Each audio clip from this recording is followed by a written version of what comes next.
On El Paso's downtown streets, newly arrived migrants blend in, police on patrol. The future of the controversial Texas immigration law looms over these daily street scenes. Some residents, like Elizabeth Ponce de Leon, shrug off the concern about being asked to prove she's a U.S. citizen. If they stop me, if they ask me, where are you from? I don't care, it doesn't bother me, because I know I'm legal and I'm not doing anything wrong.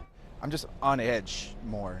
28-year-old El Paso resident Diego Carlos fears the new law will mean he and his family will be open to constant questions and harassment.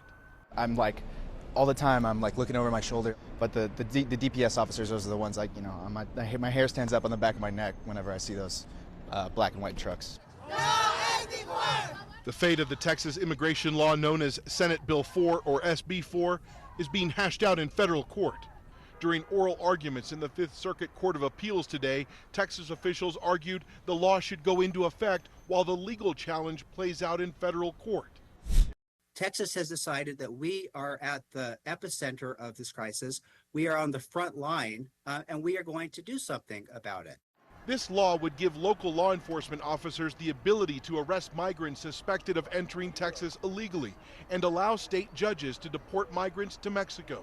But one of the judges voiced confusion over how the law would work, confusion partially echoed by the attorney representing Texas. I was just trying to envision how this all plays out.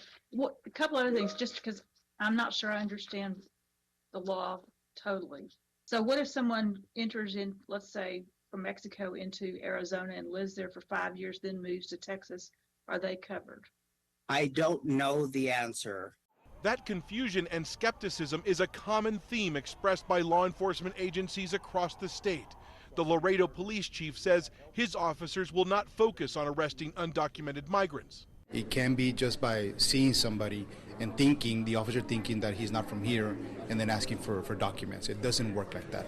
The sheriff in San Antonio says he would require deputies to file a report explaining the circumstances of an undocumented migrant's arrest. We don't want a deputy that thinks that they have authorities that actually don't exist crossing the line over into racial profiling and getting themselves and the agency in a whole lot of trouble for, again, a misdemeanor. In El Paso, sheriff's officials say they don't have the manpower and don't want their deputies thrust into a fight between Texas Republican leaders and the Biden administration.